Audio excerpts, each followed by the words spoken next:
eu quero fazer uma referência que eu estou muito... eu acompanho muito o desenvolvimento do INPI há 48 anos.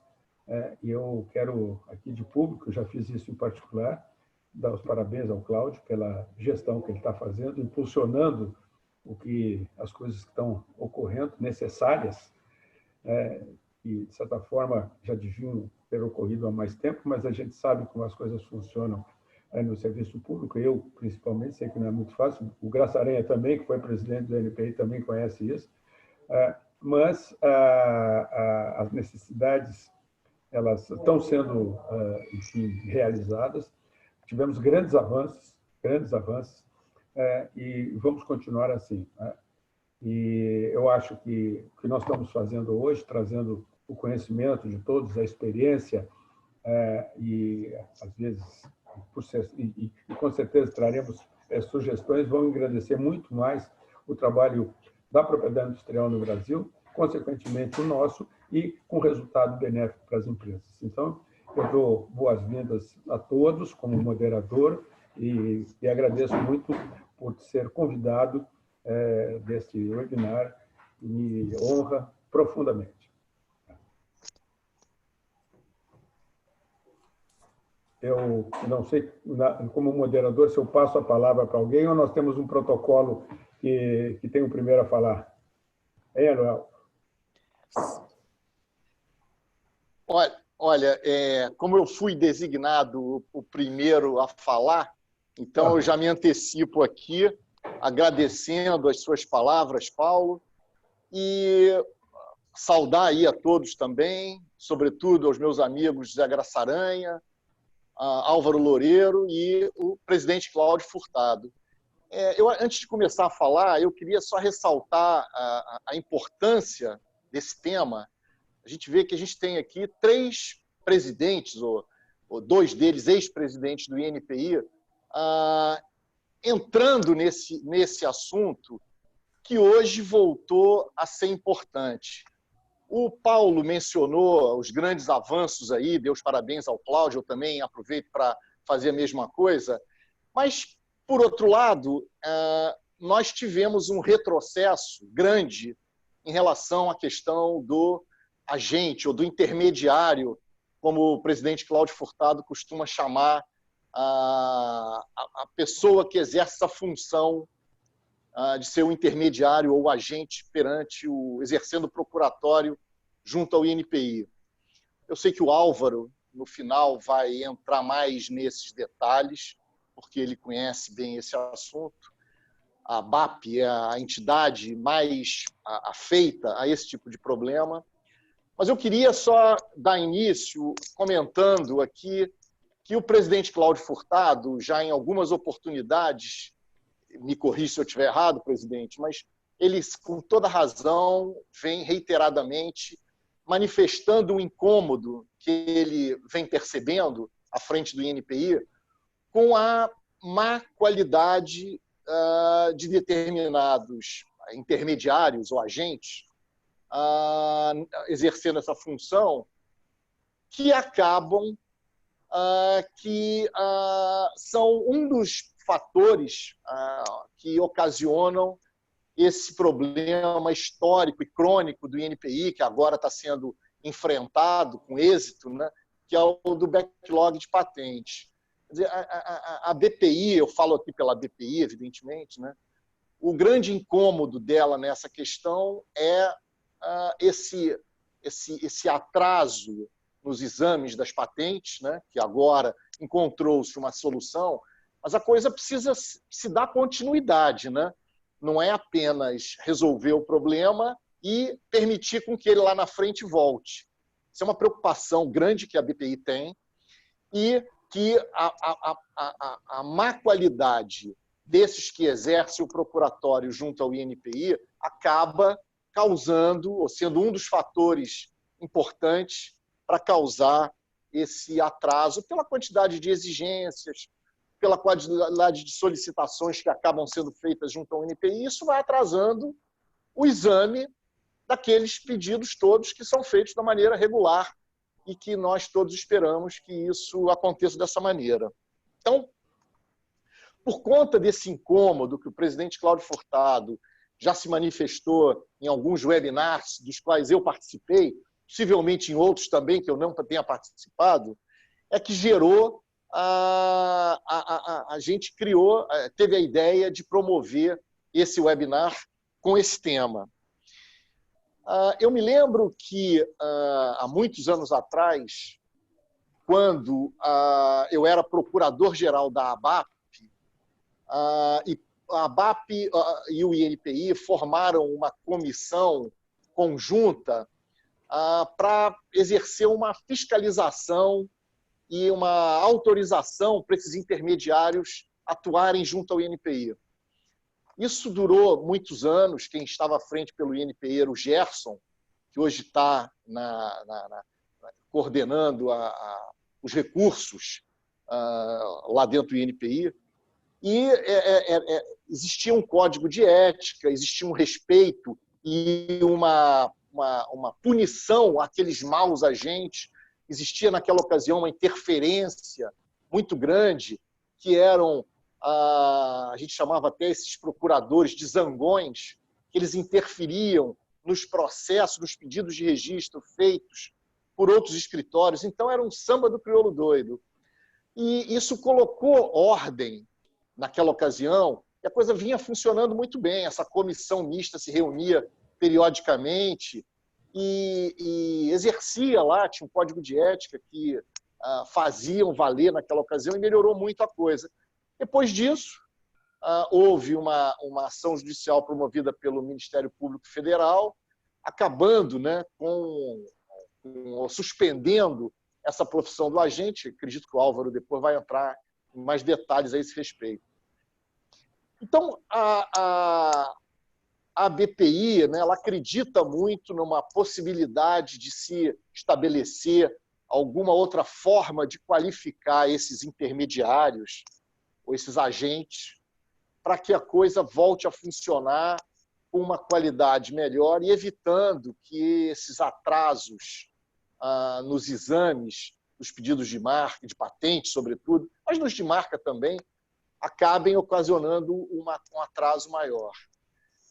Então, a BPI vê aí duas formas de se conduzir isso. Uma que poderia ser se criar uma espécie de um selo de qualidade para qualificar o agente ou o intermediário, e, paralelo a isso, ou alternativamente a isso, né, voltar a se apresentar um projeto de lei criando novamente, restabelecendo a profissão do agente, conforme existem em vários outros países. Talvez o Graça Aranha vá fazer comentários a esse respeito, mas que a BPI entende importante e fundamental para que haja uma qualificação para essas pessoas que atuam perante o INPI, porque nós temos ali certas coisas que são, de fato, mais simples, mas existem outras extremamente sofisticadas que exigem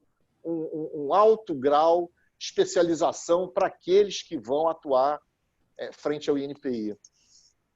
Então, na parte da BPI, eram esses os comentários que eu gostaria de fazer, e agora vou devolver a palavra acredito que é o Paulo Afonso, para que depois, na ordem combinada, devolva a palavra ao presidente Cláudio Furtado, que é o próximo a falar. Muito obrigado a todos. Muito obrigado. Valdir, acho que você abordou o problema fundamental, a pedra de alicerce que constrói ou destrói as questões de propriedade industrial. É basicamente isso. Eu lembro quando eu era presidente do NPI, junto com o Dahnemann e com o Luiz Leonardo e o Rico Nunes, nós tentamos reabilitar a lei que criava o agente da propriedade industrial, que, segundo, na época, ela não tinha sido revogada, mas por questões, enfim, de orientação política, ela tinha deixado de ser aplicada. Já naquela época, isso faz mais de 30 anos, nós tínhamos esse problema em muito menor quantidade do que temos hoje. E qual é aí o que me faz refletir a esse respeito? Não é que se queira cercear o trabalho de ninguém. Não, não é isso. Mas que esse alguém tenha condições de trabalhar, que tenha conhecimento, que seja ético, que saiba orientar, entende? E que tente resolver o problema do cliente, e não resolver o seu problema, que é isso que a gente vê com muita profusão. Eu vou falar basicamente pelo meu estado, mas eu sei que isso ocorre no país inteiro. Então, o que ocorre, que vocês conhecem isso, mas não custa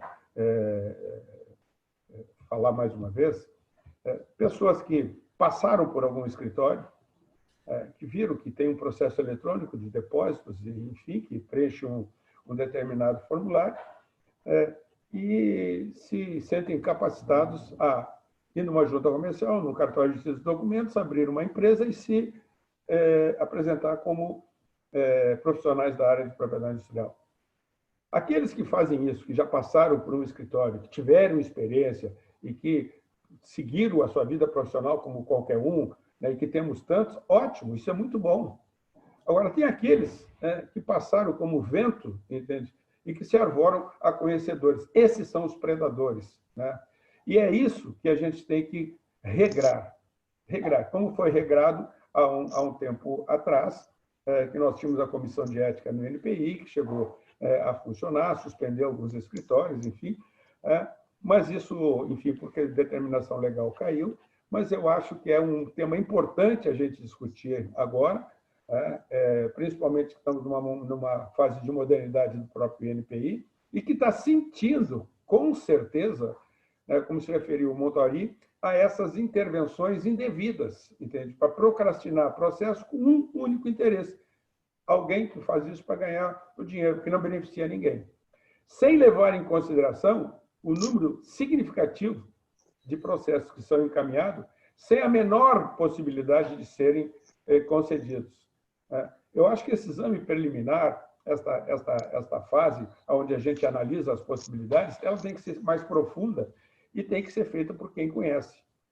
Com isso, você evita não só entupir os canais do INPI, porque eu tenho que obedecer uma análise, tem que fazer essa observação, mas, sobretudo, fazer com isso tenha agilidade e resolva, na realidade, um problema que alguém que procure um agente da propriedade industrial precisa resolver, que é uma questão de marca, patente, transferência de tecnologia e tudo aquilo que envolve a propriedade industrial.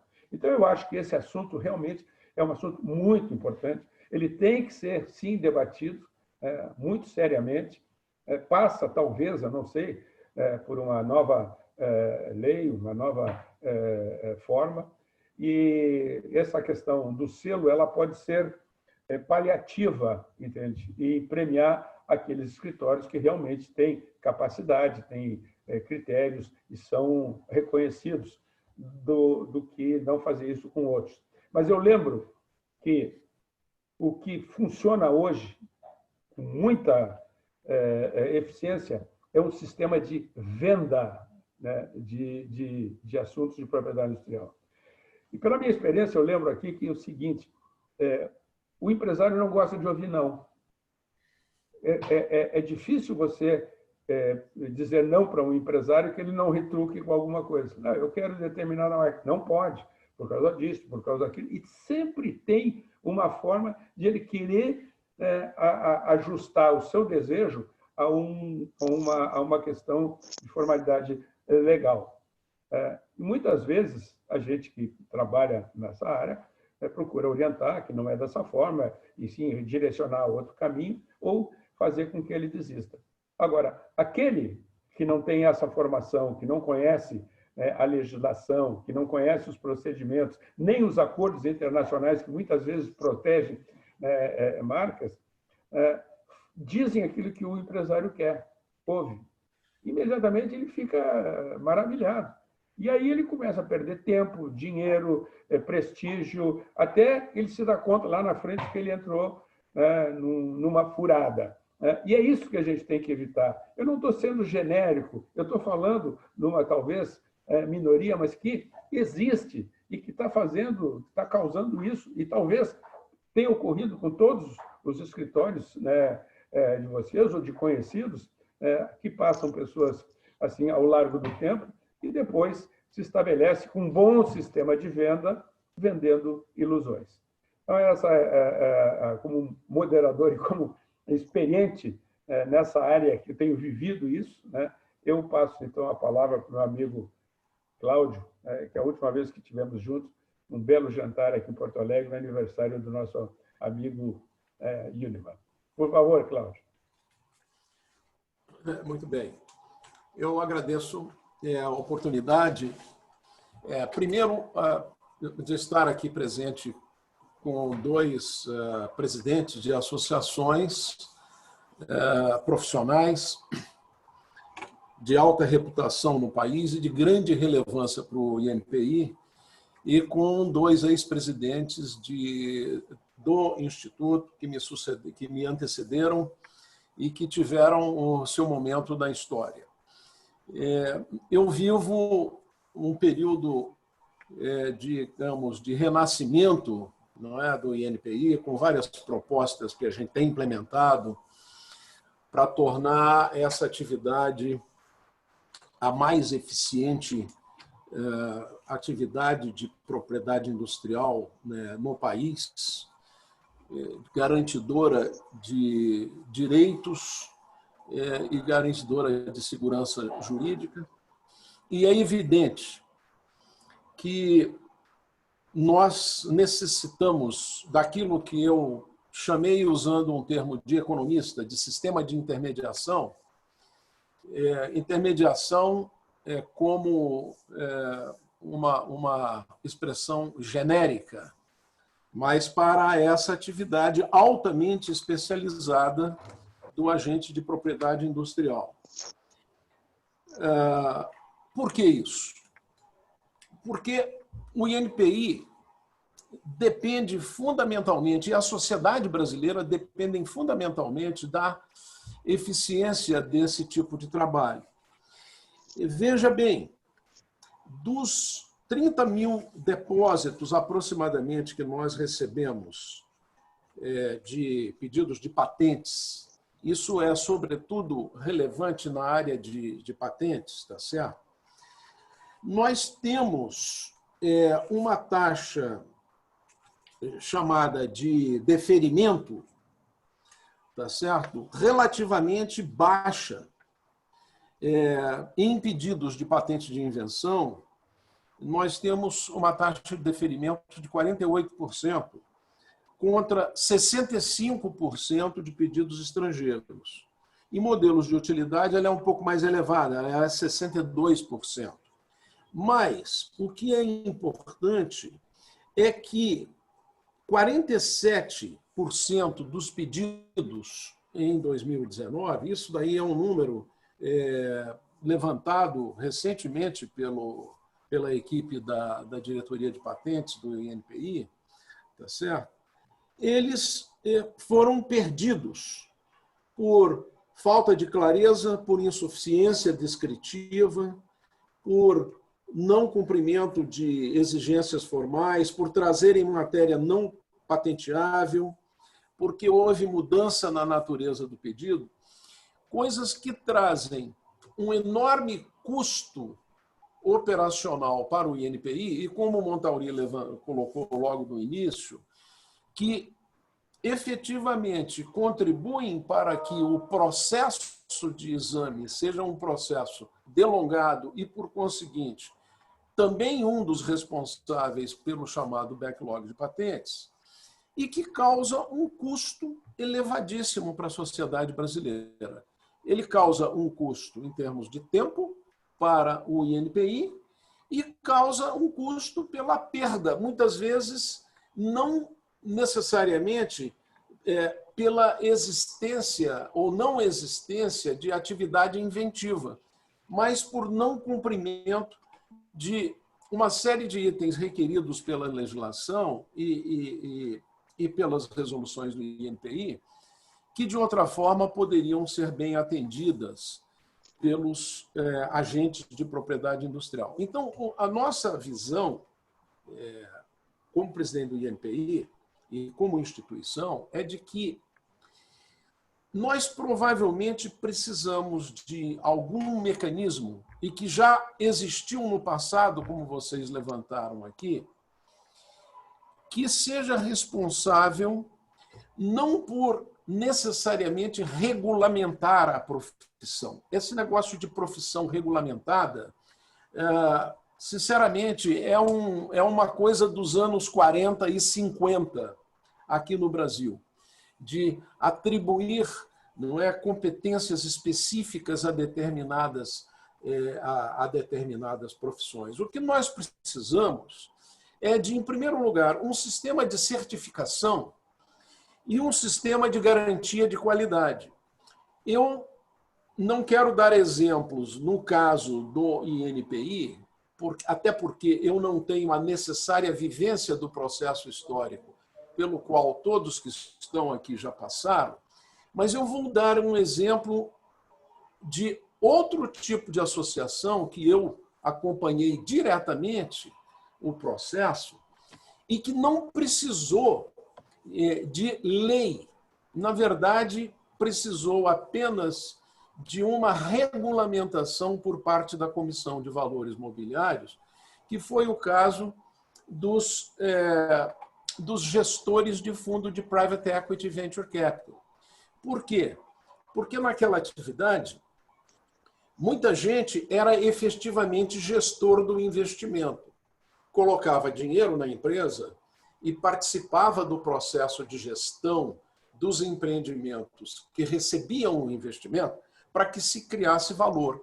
Outros estavam criando fundos de investimento, fundos de private FIPS, não é como se chama? Fundo de investimento em participação, com o objetivo de fazer apenas gestão patrimonial e se beneficiar da disposição que adiava a tributação sobre ganhos de capital. Então, o próprio setor, sendo ameaçado pela Receita Federal de vir a ter os seus resultados tributados, fez questão de separar o joio do trigo. Ou seja, quem é que é igual a nós e que pretende desenvolver essa atividade, tá certo? De maneira coerente com os princípios da atividade de Private Equity Venture Capital, como ela é desenvolvida no resto do mundo, e quem é que está se aproveitando apenas de um benefício tributário. Então, eles instituíram uma autorregulação, tá certo? Estabeleceram não apenas código de ética, mas código de melhores práticas, que aqueles que se qualificavam para isso, e aí havia todo um critério de qualificação, neste caso estabelecido pela Comissão de Valores Mobiliários, tinham que aderir e estavam sujeitos a penalidades de um comitê de ética, inclusive de descredenciamento. Isso foi instituído, não foi por, digamos, uma legislação que veio de lá, do Ministério da Fazenda, transformada em lei pelo Congresso Nacional, mas foram as próprias associações que estabeleceram o chamado Código de Autorregulação. Eu acredito muito nessa atividade que regulamenta e requer padrões de qualidade, estabelecendo checks e balances para aqueles que atuam numa determinada área profissional e que seja supervisionado pelas próprias associações, como a BPI, como a BAP, tá certo? Por quê? O interesse é de preservação de uma atividade que é importante do ponto de vista profissional para os associados e que é essencial para o bom funcionamento do INPI. Ora, não faz sentido nós estarmos aqui perdendo, tá certo? 47% de depósitos só no ano de 2019 por conta de problemas que a competência e a boa utilização de elevadas práticas profissionais poderiam estar resolvendo. E mais, muitas vezes, pedidos que entram inadequadamente e que só são eliminados na época do segundo exame técnico por insuficiência descritiva. Eles já entram praticamente natimortos, mas por conta do dispositivo constitucional que dá direito, tá certo, ao contraditório, levam um tempo enorme dentro do INPI sendo examinado, gastando o tempo de examinadores de patente, quando já se sabe desde o início que aquele pedido será rejeitado. Então, quando eu conversei com o Paulo lá em Porto Alegre, e que no nosso almoço eu tive a oportunidade de aprender dele, que é um efetivo praticante, tá certo? Dessa atuação profissional, ele disse, olha, você não imagina os absurdos que existem por aí. E me apresentou alguns casos. Eu falei, olha, não é possível, tá certo, que a gente venha aqui ficar à espera de uma legislação para isso. Até porque o processo legislativo é um processo muito longo. As associações, tá certo, em conjunto com entidades privadas, podem estabelecer processos de certificação, tá certo? Como, por exemplo, a Ordem de Advogados do Brasil, tá certo? Podem estabelecer certificação por meio de exames, certificação dada pelas próprias associações, pode estabelecer código de ética, como Montauri disse, já existiu não sei em que medida ele é praticado, mas um código de ética que não tenha um poder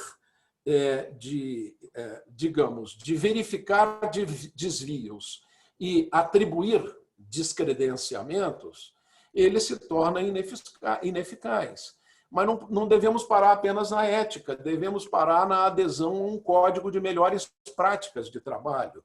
Tá certo? E isso é um processo evolutivo. No meu entender, INPI e as associações podem, de novo, tá certo? Fazer aquilo que o Montauri disse que foi feito anos atrás e que teve, no caso do Dr. Gerson, o coordenador da atividade, com grandes benefícios à época.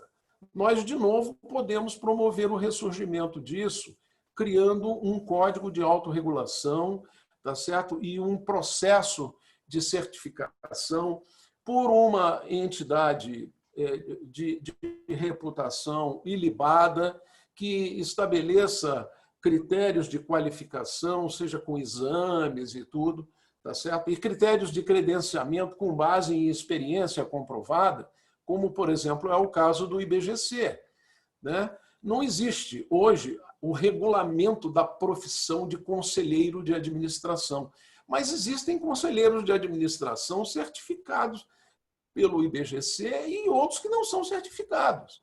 E o mercado faz essa diferença. Então, eu acho que a gente pode caminhar a partir daqui.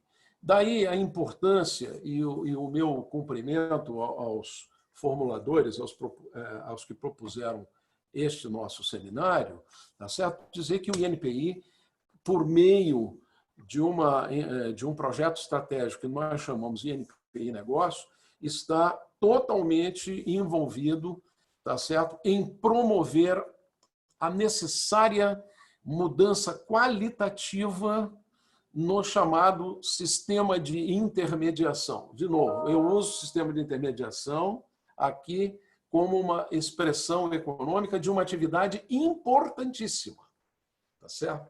O INPI não pode imaginar estar falando com depositantes e tudo de maneira sempre direta. É claro que a Constituição confere a qualquer um o direito de ir ao INPI e fazer o seu pedido de depósito. Ninguém pode obrigar a que alguém seja assistido por uma outra parte. Nós estaríamos violando a Constituição Federal, como, aliás, foi disposto na decisão sobre essa ação. Tá certo? Agora, a ação ela existiu porque justamente se procurou, tá certo, criar legislação, legislar sobre esse assunto. A meu ver, se nós caminharmos no sentido privado, tá certo? Com credenciamentos dados pelas entidades representativas, com órgãos de governança próprios, comitês de ética, comitês que julgam casos, delitos praticados por maus profissionais e tudo, e que descredenciem, eu acho que nós estaremos dando um grande avanço no Brasil e o NPI, a sociedade brasileira, tem tudo a ganhar com isso. Era esse o sentido da minha manifestação inicial aqui. Muito obrigado.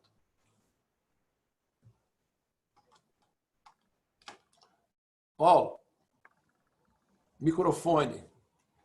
Está sem som. Seu som. Agora sim. Bom, desculpa. Obrigado, Cláudio.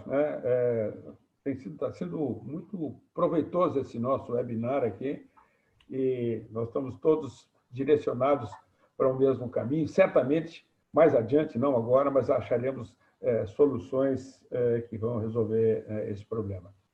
Eu faço uma pequena observação, dada a experiência, que quando tinha a comissão lá de ética do INPI, ocorreram muitos casos de descredenciamento, suspensão, enfim. E no meu estado houve um caso emblemático de uma empresa que foi tantas vezes, enfim, atuada pelo Comitê de Ética, e tantas falhas ocorreram que a ABAP expulsou essa empresa e esse agente dos seus quadros. Ou seja, uma atitude digna de uma entidade que pretende e precisa manter a sua linha, a sua credibilidade, expulsando uma laranja podre. Ocorre que, simplesmente, esse ato da ABAP, que foi elogiado por todos os que trabalham na área, foi um ato simbólico no nosso meio, porque continua a empresa com todos os erros, continua cometendo erros maiores ainda, e não é filiada a nenhum organismo. Ou seja, a ideia de a gente ter alguém, um organismo que coordene isso, como, sei lá, o CONAR, como tem alguém aqui no chat sugerindo, pode ser alguma coisa como a OAB, que o Cláudio falou, mas que, evidentemente, tenha uma ação de frear, não é punir. O punir, entende? Pune e não resolve. Não, frear a ação predatória. É isso que a gente tem que trabalhar. Não é frear, o cara foi expulso, recebeu uma multa, não sei, paga. É complicado. Também, burocratizar todo esse processo, nós temos um país burocrático, com tantas leis, tantos regulamentos, a gente tem que simplificar isso. Mas a melhor coisa que tem é que as pessoas, para começar a trabalhar, tenham ética. Isso é que fundamenta toda e qualquer atividade, indiferentemente da nossa aqui, mas toda e qualquer, que temos também bons e maus profissionais. Mas isso é importante, que nós estamos falando, e eu acho que a gente vai chegar, sim, num denominador, porque nós precisamos moralizar e dar segurança para a área empresarial. Eu acho que agora é o Graçarenha que fala. Meu amigo Graçarenha, por favor. Caríssimo Paulo Afonso Pereira, PAP, caros amigos, Cláudio Furtado, Luiz Edgar, Álvaro Loureiro, acho que esse assunto hoje, esse momento é muito oportuno, se discutir essa questão, um assunto relevante, um assunto que eu até achei bom ouvir antes o Cláudio, NPI, para me atualizar um pouco, quer dizer, para, enfim, entender um pouco quais são os problemas, quais são as dificuldades que se passa hoje em dia, né? E essas dificuldades, como vocês mencionaram, tem dois aspectos, né? Um é a dificuldade de se controlar, se ter um mínimo de qualidade no sentido de no sentido de representar bem os clientes, né? Os usuários do sistema, no sentido de não atrapalhar o trabalho que o INPI realiza e também controlar, quer dizer, o terceiro ponto seria controlar as ações, digamos, talvez pouco éticas, né? No meio de uma profissão, no meio dessa representação. Quer dizer, basicamente, prejudica o INPI, prejudica principalmente aqueles titulares dos direitos e desvaloriza a profissão. Desvaloriza a profissão na atuação da propriedade, da defesa dos direitos da propriedade intelectual. Eu acho que essa questão ela deve ser vista. O Cláudio Furtado mencionou um ponto muito importante, a questão da possíveis soluções, talvez não a adoção de uma lei, um processo muito longo, mas mencionou a regulamentação da Comissão de Valores Imobiliários, estabelecer uma autorregulação. Mas acho que qualquer que seja o caminho, ele deve ser um caminho examinado sob o ponto de vista técnico, né? Sem preconceitos, sem ideologia. E o Paulo Afonso sabe bem, quer dizer, muito disso, muito, e todos nós aqui sabemos que muito do que se refere à propriedade intelectual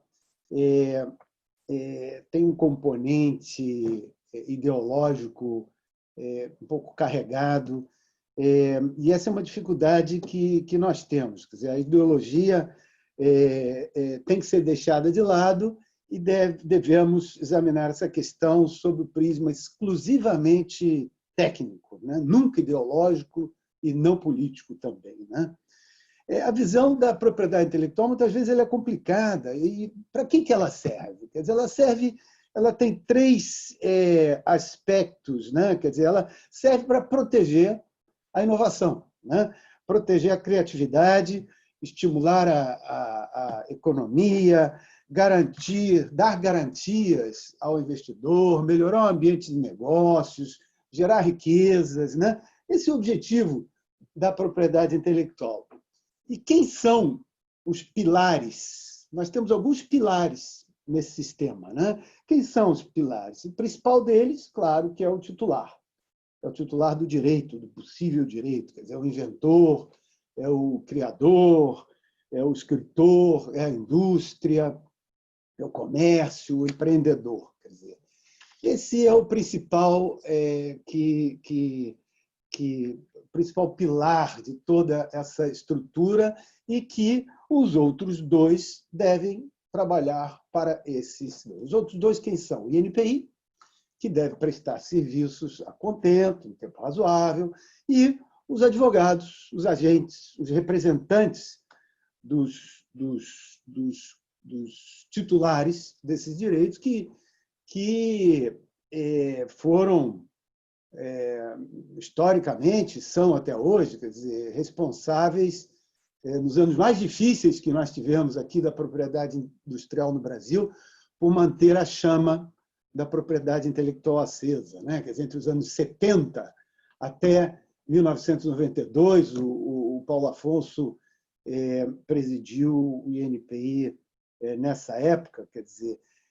Mas há um outro componente muito importante também, que é o interesse público. Mas é importante, mas perigoso. Quer dizer, ou seja, aquele o interesse que deve servir à sociedade, né? Que deve servir ao primeiro pilar, que é o inovador, o industrial, o comerciante, o criador, o escritor, né? Com que objetivo? O objetivo de que nós tenhamos melhores produtos, melhores medicamentos, que preços acessíveis, que tenhamos mais investimento na economia, mais segurança jurídica para o investidor. Ocorre que, em alguns casos, né, e no Brasil nós vimos muito isso, vemos até hoje muito isso, esse interesse público, muitas vezes, ele é tratado de uma maneira política, né, de uma maneira ideológica, que nem sempre representa os melhores interesses daqueles para quem a propriedade intelectual e a proteção da propriedade intelectual existe.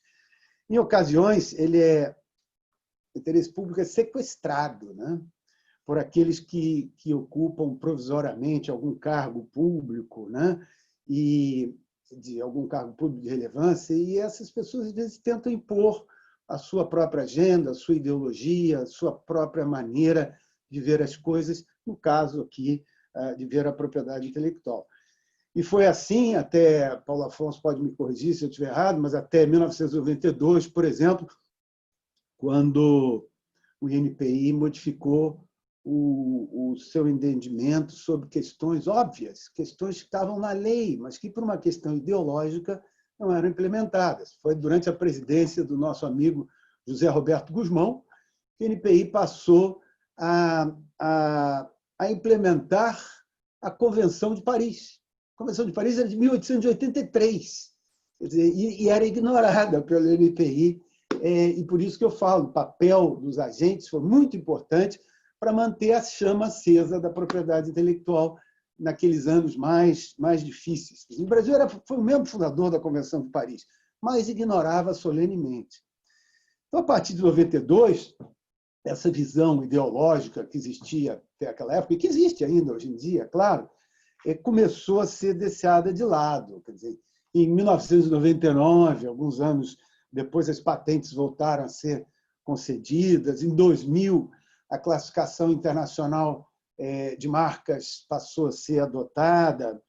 A partir de, creio que, 2017, quando o professor Pimentel assumiu o INPI, o INPI voltou a atacar frontalmente o atraso na área de marcas, na área de patentes, que vinha sendo acumulado há 10 anos, quer dizer, ou talvez até mais, né? E isso o nosso Cláudio Furtado está refundando o INPI, conseguindo melhorar a produtividade. Nós tivemos um período que estamos, né, que as marcas hoje em dia levam 6, 7, 8 meses para serem concedidas, né?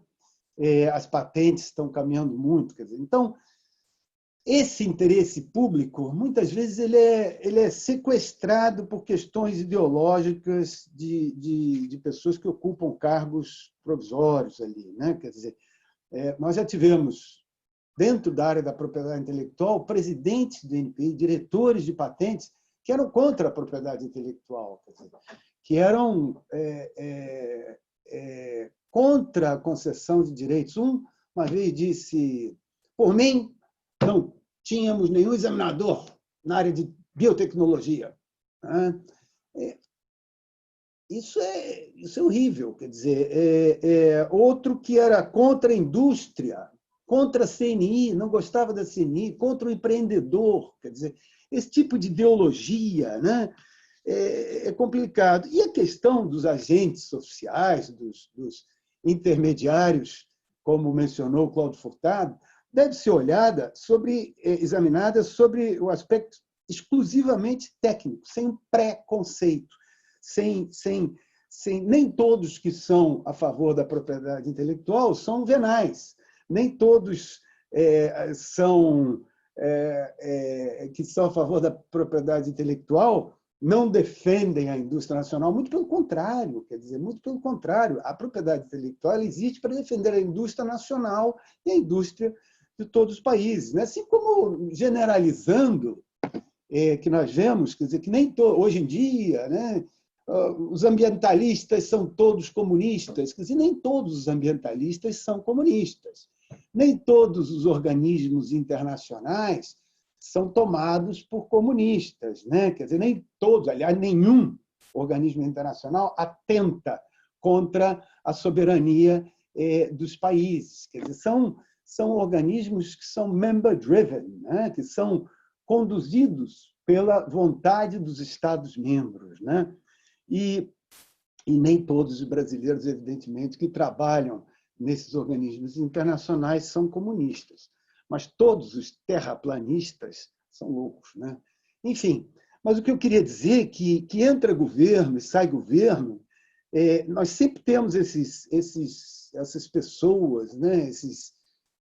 O embaixador Rubens Recupero colocou muito bem, né? Uma seita de lunáticos, né? Uma seita de lunáticos que ele se referiu a essas pessoas a tratar de outros assuntos, né? Mas uma visão limitada, uma visão de antolhos, imbuída de preconceito, muitas vezes inócuos, que tentam impor suas visões equivocadas e que nos levam sempre ao abismo. O tema dos agentes deve ser sempre examinado, sem esse besterol da ideologia. Eu mesmo, quando presidi o INPI, quando debatemos temas referentes à propriedade intelectual pós-INPI, né? Adesão ao Protocolo de Madrid, por exemplo, trocamos algumas caneladas, né? com a classe, mas, enfim, mas não há qualquer dúvida de que o meio, o agente, os representantes dos titulares cumpriram e cumprirão sempre um papel muito importante no sistema de propriedade intelectual, sendo um dos pilares. Então, como sendo um dos pilares, temos que preservar, temos que ter algum mecanismo de controle, uma comissão de ética, algo como já existia no passado, para que os titulares desses direitos não sejam prejudicados e para que a profissão não seja desvalorizada. Então, esses eram meus comentários que eu quis fazer e devolvo a palavra ao nosso moderador. Muito obrigado, Graça Aranha. Assuntos importantíssimos que vêm à baila, que vêm ao conhecimento de todos, fruto da experiência que cada um de nós teve em determinado período. Eu vou me permitir aqui fazer algumas observações, ler. Eu não sei se eu faço isso ou você faz, alguém que está no chat. Não, é você mesmo. Você pode deixar... As perguntas é melhor deixar para o final ou não? Pode ser. Pode ser. Acho que para não perdermos todas elas têm a ver linha com o que a gente está conversando aqui. Então, sem mais delongas, depois a gente passa, então, para as perguntas de um debate que será interessantíssimo. Eu passo, então, a palavra para o presidente da ABAP, Álvaro Loureiro. Por favor. Eu posso pedir licença, Álvaro, por gentileza, sim, antes de você. É o seguinte, eu não esperava que acontecesse isso, mas o secretário Carlos da Costa estará amanhã no Rio. Eu fui informado agora no fim da manhã. Ele estará amanhã no Rio de Janeiro. Ele quer rever detalhadamente todo o planejamento, o que foi o primeiro semestre, o planejamento para o segundo semestre do INPI, que está tudo pronto, foi entregue a ele, aliás, no dia 17 de julho, absolutamente dentro do prazo, e ele estará no Rio de Janeiro, no INPI, amanhã, a partir do período da manhã. Eu, então, precisei... Eu estou morando em São Paulo, né, na minha residência da minha família. Minha residência oficial é Rio de Janeiro. Mas, no período de pandemia, eu estou aqui e eu precisei, então, articular um voo para o Rio de Janeiro agora, às 17 horas. Como são 15h24 agora, eu vou pedir desculpas e licença a vocês para daqui a 6 minutos me retirar da nossa reunião, dizendo desde já que eu vou querer a gravação da reunião e, desde já, assumindo o compromisso com as duas associações, com os ex-presidentes que estão aqui, com a sociedade brasileira, de dar continuidade imediata a este assunto que eu considero da maior relevância para o funcionamento do INPI e para o adequado funcionamento do sistema de propriedade intelectual no Brasil, tá certo? Enfim, eu chamo genericamente de sistema de intermediação, mas nós estamos falando aqui do aprimoramento da capacitação e dos padrões, evidentemente, profissionais, das melhores práticas e dos padrões éticos dos profissionais que atuam em marcas e patentes no Brasil. Tá? Então, eu vou pedir desculpas, mas às 15h30 exatamente eu precisarei estar me retirando. Desculpe, Álvaro, não poder ficar. Nada. Mas... eu vou só aproveitar, então, seus 6 minutos. Uma coisa que eu ia falar no final, mas já vou começar com ela. Eu quero propor a você, Cláudio, e o Luiz Edgar. Nós, desde já, criamos uma comissão com as 2 associações e o INPI para trabalharmos para achar uma solução rápida que permita ao INPI refutar trabalhos apresentados por pessoas espúrias e nós podemos fazer valer o código de ética que existe, da ABAP, que era implementado pela Comissão Conjunta das Associações do INPI, até a entrada da malfadada ação. Perfeito. E lembre, se me permite, o Código de Melhores Práticas. Isso daí é muito importante também. Tá? Não, podemos fazer elaborar tudo em conjunto. Ok. Da parte do INPI, já posso te responder. Fica designado o Felipe Augusto, que é o coordenador do INPI Negócios, para ser o nosso champion nessa comissão. Ela certamente será integrada por pessoas da diretoria de patentes, da diretoria de marcas também. Sim, sim. Mas o Felipe Augusto será a pessoa de contato para tocar adiante isso. Vai integrar essa comissão. Tá? Perfeito. Porque, além das práticas que o INPI vê, a falta de regulamentação de um intermediário, de um agente, gera enormes problemas para os titulares de direitos. Não só na questão de patentes, existem ações, o INPI chegou a ter uma época, uma portaria, um departamento que cuidava disso na época, acho que era até o Beacline, sobre fraudes, que terceiros pegavam os dados da RPI e mandavam boletos para os titulares, cobrando valores estapafúrdios para inclusão na Revista Nacional de Propriedade Industrial. Recentemente, até recebemos um site que a pessoa se intitulava como INPI, o site era inpi.com.br. Então, há todo tipo de... A criatividade do brasileiro para picaretagem, infelizmente, é muito ampla. E com a lacuna da regulamentação, esse tipo de barbaridade existe. Há até uma ação no Rio Grande do Sul, que uma empresa que se sentiu lesada por um boleto desse, a ação acabou chegando à ABAP, porque o picareta da vez usava o nome da ABAP. Perfeito. Então, o nível da picaretagem é enorme.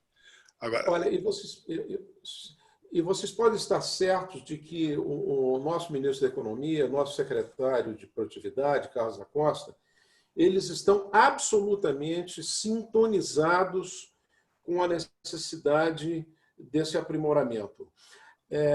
Se for necessário alguma regulamentação, até mesmo, eventualmente, alguma coisa como uma medida provisória, isso está absolutamente dentro da pauta prioritária do Ministério da Economia. É interessante, porque existe um entendimento que o decreto-lei que o último a regulamentar a profissão, que é de 46, que é o que criou o DNPI, ele está em vigor. A discussão é ele foi ou não recepcionado pela Constituição.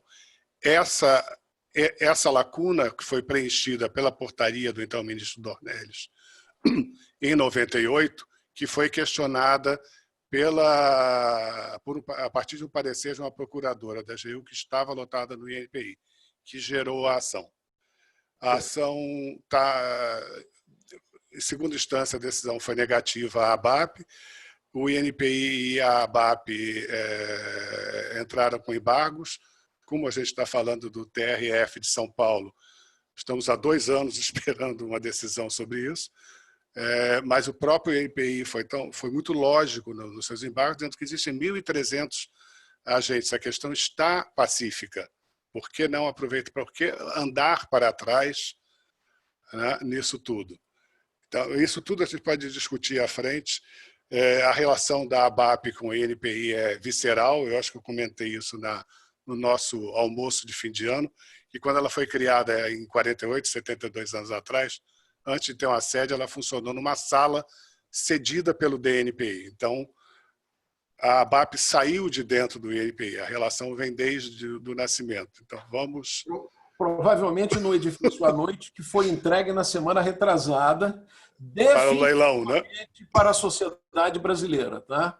Tudo indica que ele será leiloado ainda agora no mês de agosto, para a gente restaurar o que se imaginou para o Porto Maravilha do Rio de Janeiro. Ótimo. Eu vou lhe deixar pegar seu voo, eu já tomei 1 minuto a mais dos seus 6. Não, muito obrigado. Muito obrigado e peço desculpas a vocês. Foi absolutamente imprevisto isso. Tá? Obrigado, e Cláudio. Bom voo. Rio de Janeiro estão obrigado, difíceis. Cláudio. Bom voo, E o tempo aqui não está muito amigável para descer de avião, não. Então, prepare-se. Aqui não encobriu totalmente ainda, não. Não, aqui está feio. E bom resto de seminário. Obrigado. Obrigado, Cláudio. Bom, voltando. Agora eu me atropelei todo, que eu comecei do fim. Bom, a questão da autorregulamentação, o temor da ABAP é como o INPI vai poder impedir o terceiro não chancelado de atuar, né? Até pela argumentação da decisão da juíza de São Paulo, que ela fala do direito constitucional de agir. Então, esse para mim parece ser o calcanhar de Aquiles para a autorregulamentação.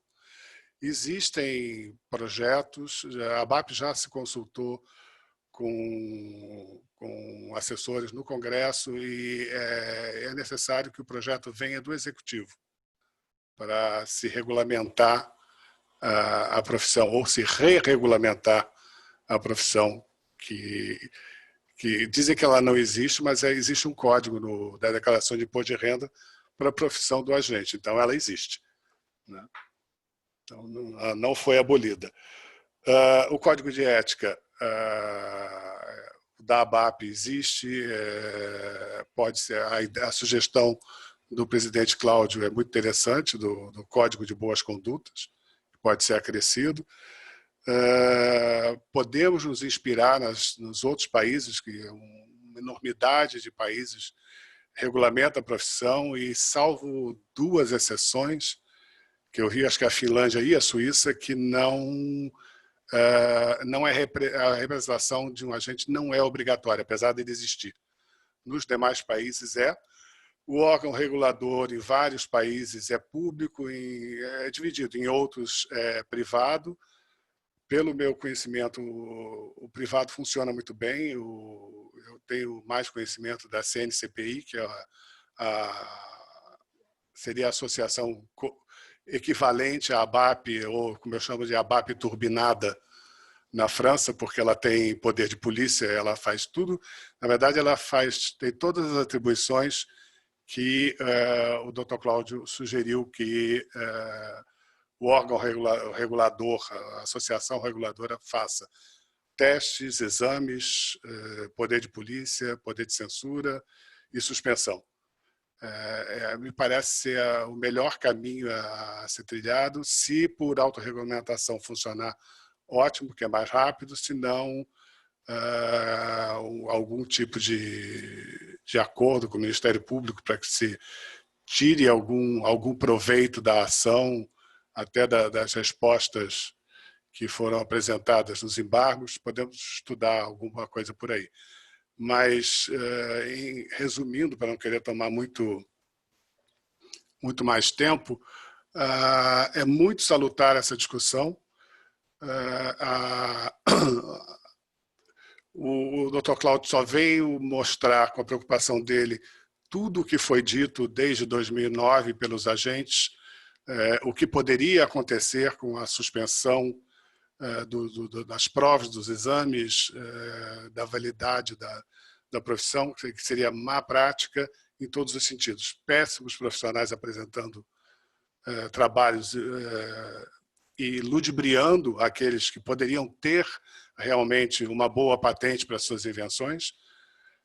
E, no final das contas, podem até não ter patente alguma, apesar daquela invenção que poderia ser patenteável.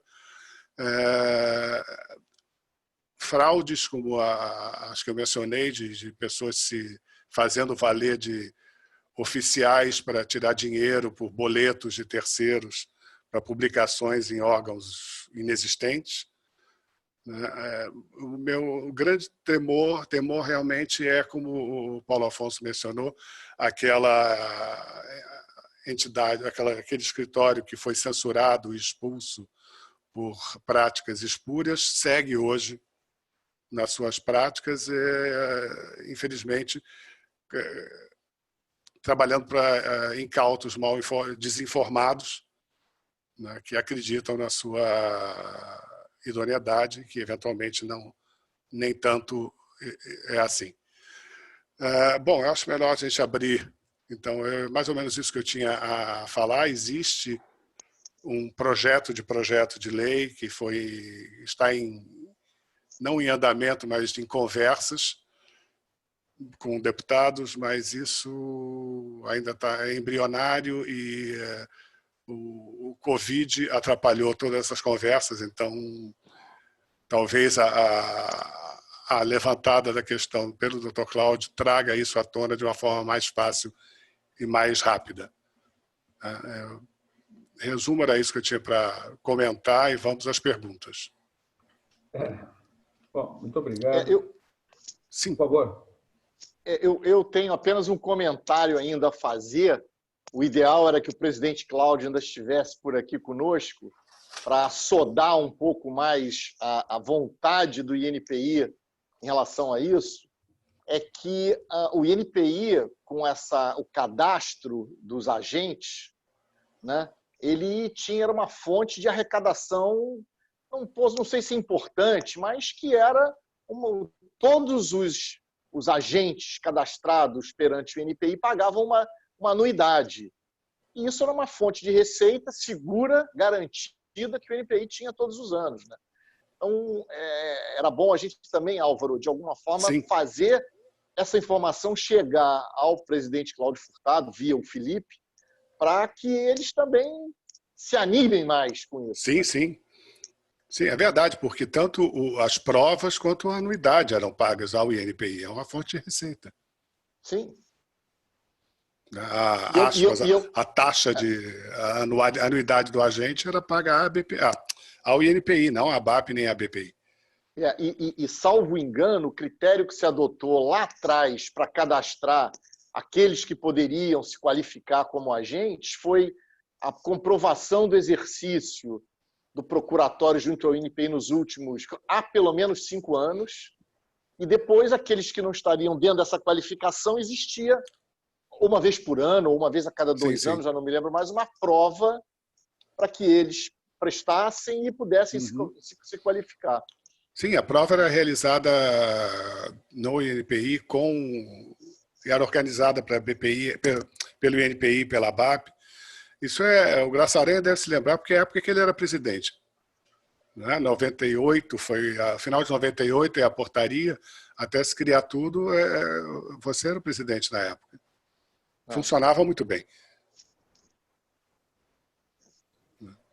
Bom, meus amigos, eu vou passar aqui, temos várias perguntas. Eu queria dizer para vocês que chegamos a ter 192 participantes dessa webinar. Isso mostra o interesse pela matéria, não só a matéria em questão, mas a matéria propriedade industrial, que ela é relevante e é fundamental para o desenvolvimento do país, desde que seja feita com critérios e que o governo tenha olhos para que isso é uma alavanca importante para o desenvolvimento.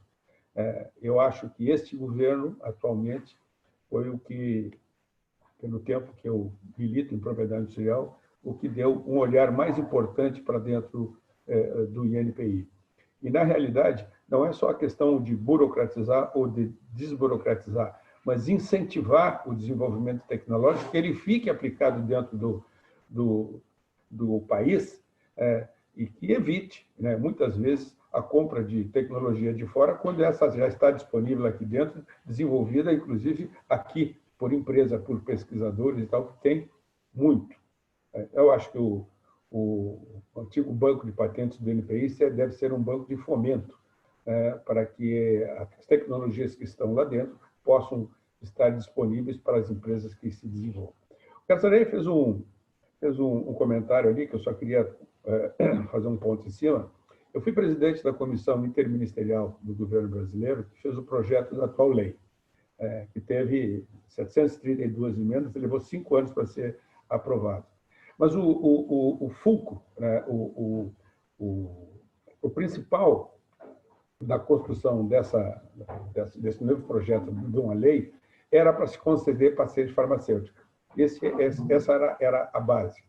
E quando se fez a primeira reunião no Ministério da Economia, se queria fazer uma alteração no Código da Propriedade Industrial, concedendo patente farmacêutica.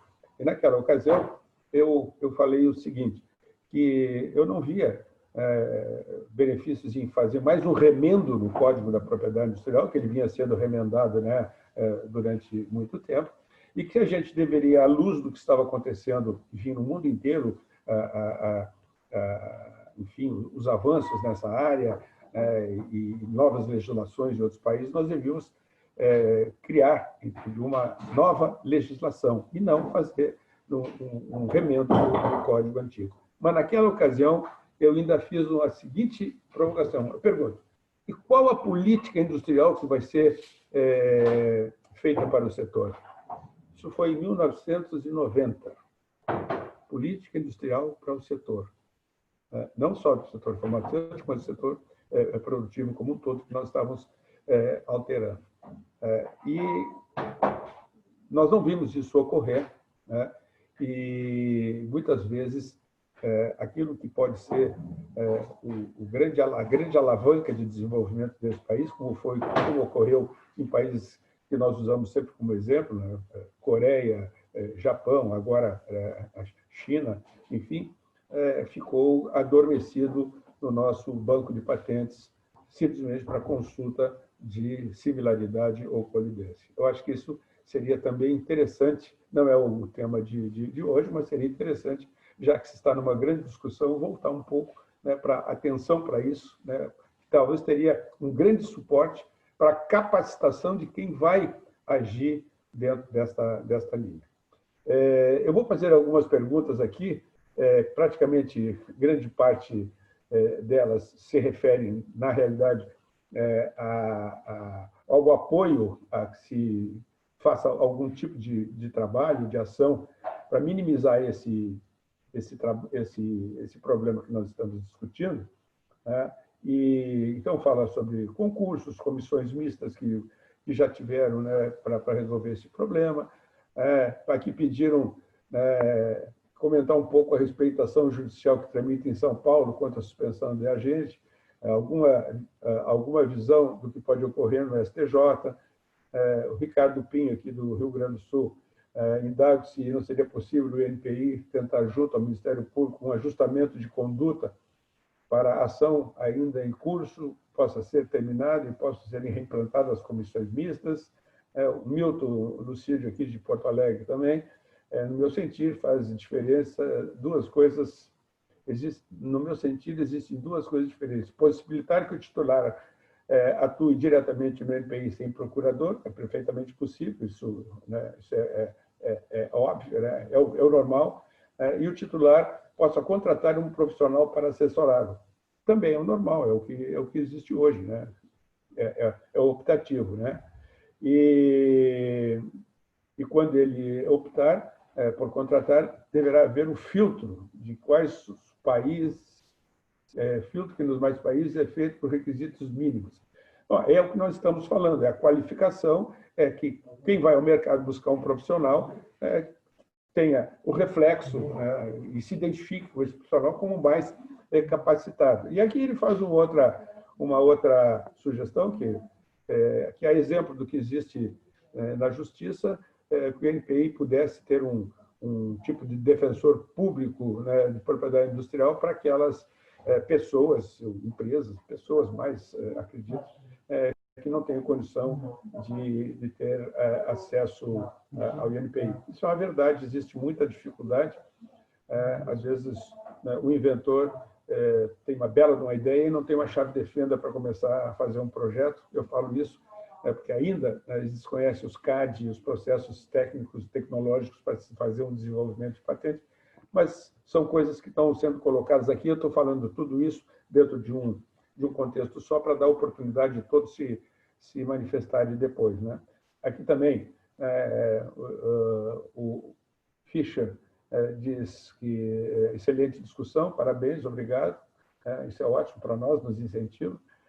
Os boletos continuam, diz o Ricardo Pim, e Bruno Fernandes, ele é agente jurídico da Wipro, e vejo grande relevância na regulamentação da ação dos agentes, né? E fica à disposição para apoiar os trabalhos. Também temos aqui, não tem uma identificação para todos os painelistas,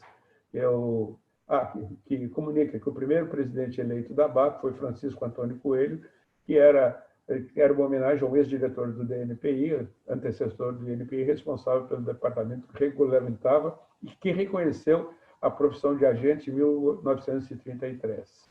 Tá?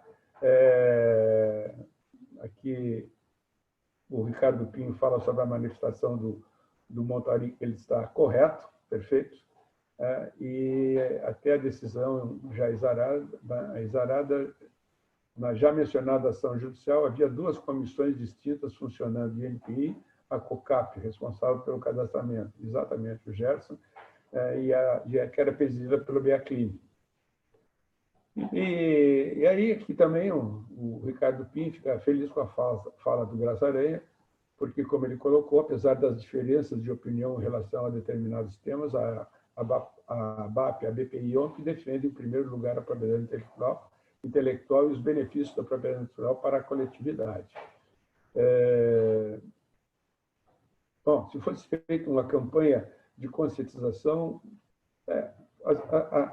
às vezes funciona, mas campanha, se ela não for perene, entende? Hoje ela vale, amanhã volta à prática, porque, infelizmente, a habilidade, né, de se burlar, entende? Ela é extremamente criativa, né?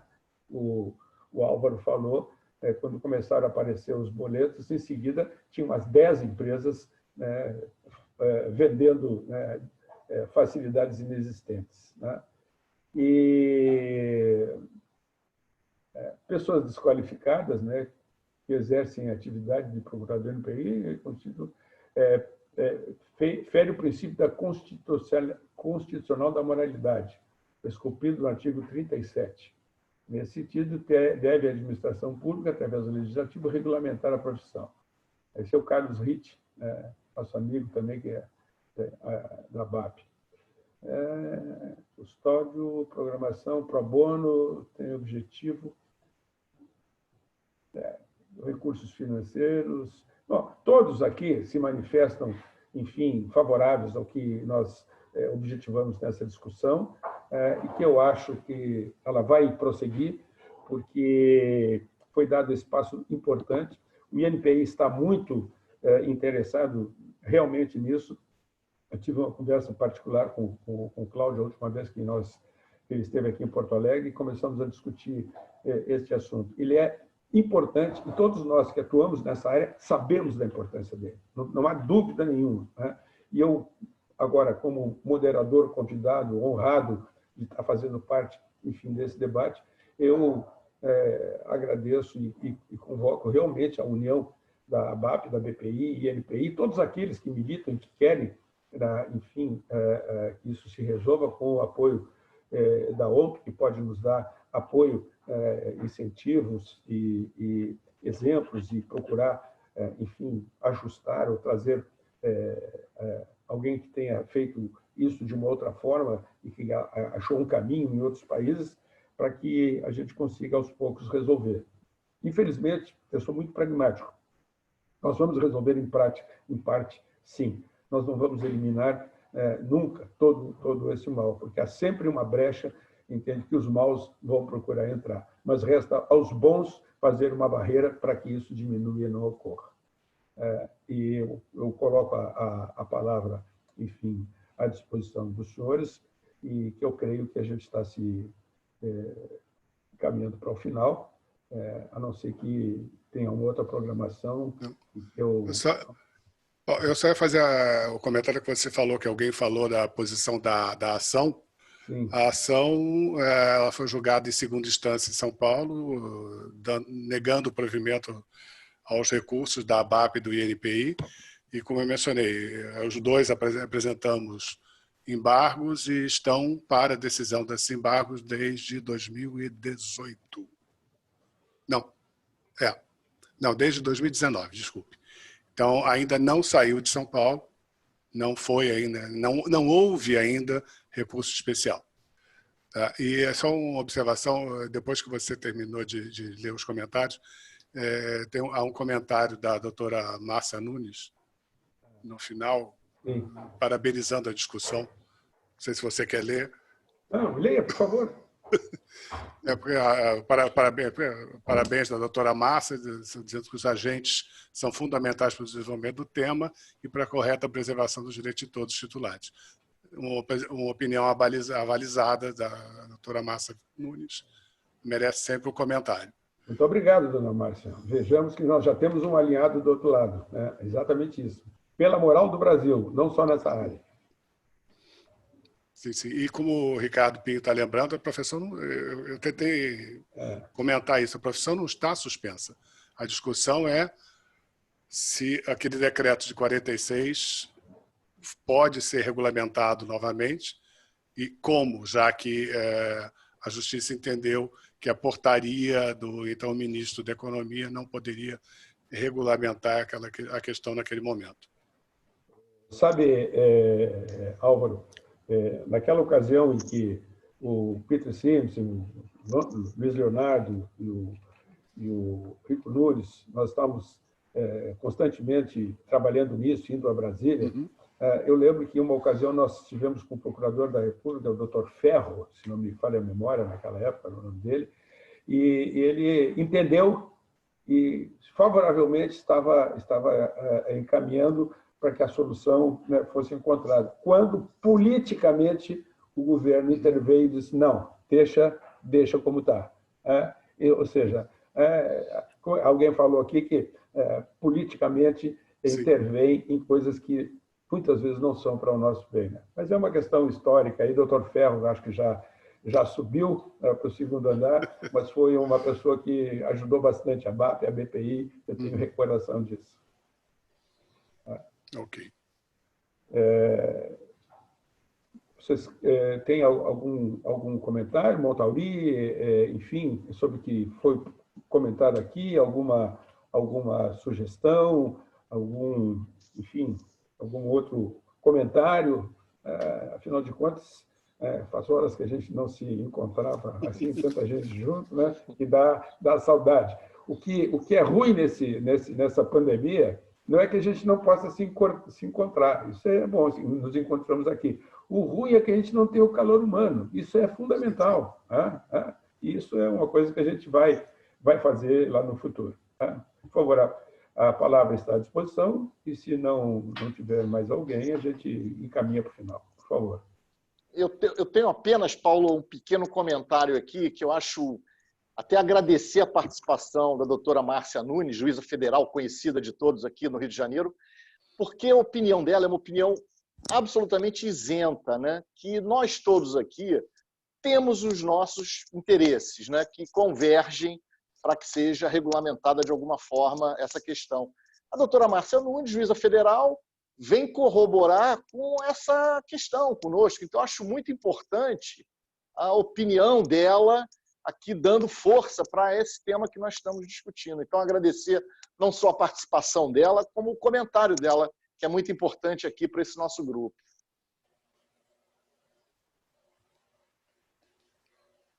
Paulo, você está sem som de novo. Bom, Álvaro, eu creio que se não houver nenhuma participação... Não, eu só endosso o que o Luiz Edgar falou. Tá ok. Então, parabéns à doutora, que é juíza, enfim, aí do Rio de Janeiro. Que bom que a senhora pense dessa forma. Espero que a senhora consiga multiplicar esse seu pensamento pelos seus pares, o Brasil inteiro, que é muito importante. Por uma questão, um detalhe, propriedade industrial é uma área muito específica, um conhecimento muito específico. E muitas vezes os julgadores, a área judiciária, principalmente quem trata dos processos, interpreta ou não interpreta corretamente o que a lei, enfim, dispõe, e nós temos, enfim, decisões, às vezes, que não são compatíveis. Mas isso faz parte para um outro webinar, um outro capítulo. Então, eu, como moderador, eu agradeço mais uma vez, agradeço as pessoas que estiveram conosco, foram mais de 190 pessoas. Agradeço muito ao Álvaro, que eu conheci hoje via webinar, ao meu amigo Graça Aranha, de longa data, e a gente tem a oportunidade de estar junto mais seguido, ao Luiz Edgar, que eu conheço também de longa data, um gentleman, que em determinada ocasião abriu um espaço na sua agenda para me receber no Rio de Janeiro, para tratar de um assunto que nem era de um cliente meu, mas era importante. Obrigado, Luiz. E obrigado a todos vocês, aqueles que estão nos assistindo, e a todos os agentes da propriedade industrial sérios, entende, que trabalham pelo bem desse INPI, pelo bem do Brasil, e pelo bem dos assuntos dos seus clientes. Muito obrigado, tenham um resto de semana muito bom e fiquem com Deus. Obrigado, boa tarde. Obrigado.